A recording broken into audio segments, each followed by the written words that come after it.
গাবতলী বগুড়া জেলার অন্তর্গত একটি উপজেলা। এটি মূলত কৃষি নির্ভর, করতোয়া নদীর খুব কাছে অবস্থিত, খুবই সুন্দর একটি উপজেলা।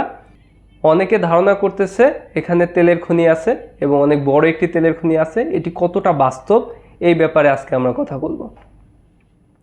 আমরা জানি বাংলাদেশে অনেকগুলো গ্যাসের খনি আছে, এছাড়া একটি কয়লার খনিও আছে, বড় পুকুরিয়া কয়লার খনি যেটা। এখন যেখানে গ্যাসের খনি থাকে সেখানে কিন্তু অটোমেটিক্যালি কিছু পরিমাণ তেল পাওয়া যায়। মূলত তেল, গ্যাস, কয়লা এই সবগুলোই হচ্ছে ফসিল ফুয়েল এবং এই সবগুলোই জীবজন্তু বা গাছপালা এগুলো হাজার হাজার বছর ধরে মাটির নিচে চাপা পড়ে ধীরে ধীরে সেখানে তেল অথবা গ্যাস অথবা কয়লা এগুলো তৈরি হয়। এখন যেখানে গ্যাস তৈরি হয় ওখানে অটোমেটিক্যালি দেখা যায় নিচের দিকে তেলের লেয়ার জমা হয়। তা গ্যাস যেহেতু তেলের চাইতে একটু হালকা, এটা উপরের দিকে থাকে, তারপর তেল থাকে, তারপর হচ্ছে সবচেয়ে নিচের লেয়ারে পানি থাকে। তা সেক্ষেত্রে গ্যাসের খনিতে অবশ্যই কিছু পরিমাণ তেল পাওয়া যাবে, কিন্তু যেহেতু এটা গ্যাসের খনি এখানে বেশিরভাগ পরিমাণে থাকবে গ্যাস এবং কিছু পরিমাণ তেল সেখানে পাওয়া যেতে পারে। এবং এই যেটা বললাম যে তেল, গ্যাস, কয়লা এগুলো তো সব একই জিনিস, সবই ফসিল ফুয়েল, তাই না? তাহলে গ্যাস তৈরি হচ্ছে কোথাও, কোথাও কয়লা তৈরি হচ্ছে, কোথাও আবার তেল তৈরি হচ্ছে, কারণটা কি? এটার কারণটা হচ্ছে মূলত চাপ এবং তাপমাত্রায়। মাটির যত বেশি গভীরে থাকে তত বেশি ওখানে চাপ এবং তাপ বেশি থাকে। চাপ এবং তাপমাত্রার কারণে তখন কোথাও দেখা যায় কয়লা তৈরি হচ্ছে, কোথাও দেখা যায় গ্যাস তৈরি হচ্ছে এবং কোথাও তেল তৈরি হচ্ছে। সাধারণত কয়লা তৈরি হয় মাটির 1 থেকে 3 কিলোমিটার মাটির নিচে যদি থাকে সেখানে হচ্ছে কয়লা তৈরি হয়। সেখানে চাপ মোটামুটি কম থাকে, দেখা যায় 10 থেকে 50 মেগাপাস্কেলের মতো চাপ থাকে। এবং এর চাইতে আরও বেশি নিচে দেখা যায় 2 থেকে 6 কিলোমিটারের ভিতরে যদি থাকে, মাটির নিচে যদি জীবাশ্মগুলো চাপা পড়ে থাকে তখন সেখানে হচ্ছে অয়েল তৈরি হয়। সেক্ষেত্রে ওখানে চাপও তুলনামূলকভাবে বেশি থাকে, দেখা যায় 50 থেকে 150 মেগাপাস্কেলের মতো চাপ সেখানে থাকে। এবং এর চাইতে বেশি চাপ এবং এর চাইতে বেশি মাটির নিচে যদি জীবাশ্মগুলো থাকে সেটা হচ্ছে গ্যাস হয়ে যায়। বাংলাদেশে যেহেতু গ্যাসের পরিমাণ বেশি, তার মানে বাংলাদেশের যে জীবাশ্মগুলো ছিল এগুলো অনেক বেশি মাটির নিচে চাপা পড়েছিল, অথবা বাংলাদেশ যেটা আমরা দেখি এটা হয়তো এক সময় পানির নিচে ছিল, যার কারণে প্রথমে মাটির লেয়ার তারপর পানির লেয়ার, এই কারণে ওখানে চাপটা বেশি ছিল। এই জন্য এখানে আমরা যে জীবাশ্মগুলো পাচ্ছি, জীবাশ্ম জ্বালানি যেটা পাচ্ছি এটা হচ্ছে গ্যাস আকারে পাচ্ছি। কিন্তু একটা মজার ব্যাপার হচ্ছে বাংলাদেশে তো কয়লার খনিও আছে, বড় পুকুরিয়া কয়লার খনি যেটার কথা বললাম, যে কয়লার খনি আছে। কয়লার খনি কোথায় থাকে? মাটির মোটামুটি কাছাকাছি 1 থেকে 3 কিলোমিটার মাটির নিচে। আর গ্যাস থাকে একবার সবচেয়ে গভীরে, এটা মোর দ্যান 6 কিলোমিটার মাটির নিচেও থাকতে পারে। তাহলে কয়লার খনি আছে, আবার হচ্ছে গ্যাসের খনি আছে, তাহলে মাঝামাঝি যে জায়গাটা ওখানে তো তেলের খনি থাকার সম্ভাবনা কিন্তু অনেক বেশি বাংলাদেশে, তার মানে তেলের খনি থাকতেই পারে। এখন এটা হচ্ছে বগুড়ার গাবতলীতে আছে কিনা, এখন বগুড়ার গাবতলীতে আছে কিনা এটা হচ্ছে সার্ভে করার বিষয়। এখন প্রশ্ন হচ্ছে তেল থাকলেই সেটা আমি উত্তোলন করতে পারবো কিনা। এখন তেল থাকলে সেটা আমি উত্তোলন করতে পারবো কিনা এটা অনেকগুলো কন্ডিশনের উপর ডিপেন্ড করে।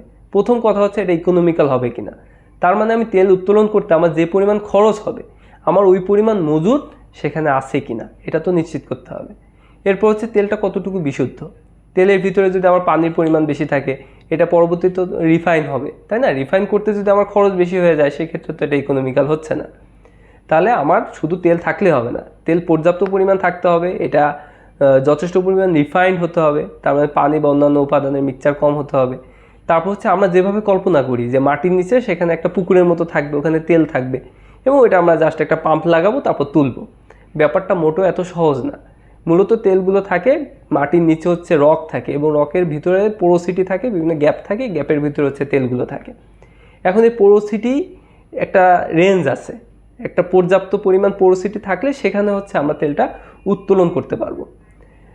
তারপর হচ্ছে এই তেলটা মাটির কত গভীরে আছে এবং কি পরিমাণ প্রেসারে আছে। যদি পর্যাপ্ত প্রেসার না থাকে এটা তুলতে হলে আমার এক্সট্রা পাম্পিং খরচ আছে।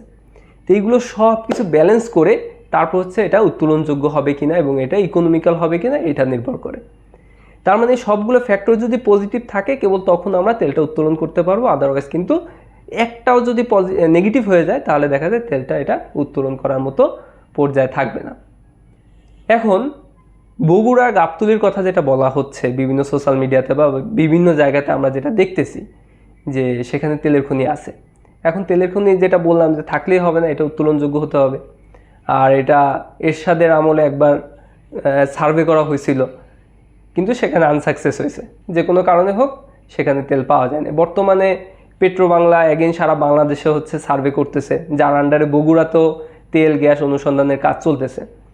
এখন এরশাদের সময় যে টেকনোলজি ছিল, এখন তো টেকনোলজি আরও আপডেট হয়েছে। সেক্ষেত্রে এখন আবার নতুন করে এটা সার্ভে করে দেখা যেতে পারে যে ওইটা আসলে আমরা ব্যবহার করতে পারবো কিনা বা উত্তোলন করা যাবে কিনা। কিন্তু এর মানে এই না যে বগুড়াতে শিওর সেখানে আমার তেলের খনি আছেই, বা তেলের খনি থাকলেও সেটা আমার উত্তোলনযোগ্য আছে। এটা কিন্তু পেট্রোবাংলাও এখন পর্যন্ত ক্লিয়ার করে বলতেছে না যে ওখানে আসলে তেলের খনি ক্লিয়ারলি আছে কিনা। এখন বিভিন্ন সোশ্যাল মিডিয়াতে আমরা যেটা দেখতেছি, সেখানে পৃথিবীর সবচাইতে বড় তেলের খনি আছে, এই ধরনের কথা আসলে অতিরঞ্জিত। এছাড়া আরও কিছু কথা শোনা যাচ্ছে, দেখা যায় যে আমাদের প্রতিবেশী দেশের চাপে আমাদের তেল খনি আছে কিন্তু তারপর আমরা উত্তোলন করতে পারতেছি না। এই ধরনের কথা বাস্তব হতেও পারে, আবার নাও হতে পারে। কারণ বর্তমানে আমরা যারা বাংলাদেশে আছি, আমাদের সিম্পিতি সহজে আকর্ষণ করার একটা উপায় হচ্ছে প্রতিবেশীদের উপর দোষ দেওয়া। তো এটা অনেক ক্ষেত্রে দোষ আছে, আবার অনেক ক্ষেত্রে নেই। সুতরাং যে কোনো তথ্য যখন আমাদের কাছে আসবে, এটা আসলে কতটা বাস্তবসম্মত এটা আমরা অ্যানালাইসিস করে তারপর আমরা সিদ্ধান্ত নিতে পারবো যে আসলে এটা গুজব নাকি সত্য। ধন্যবাদ সবাইকে।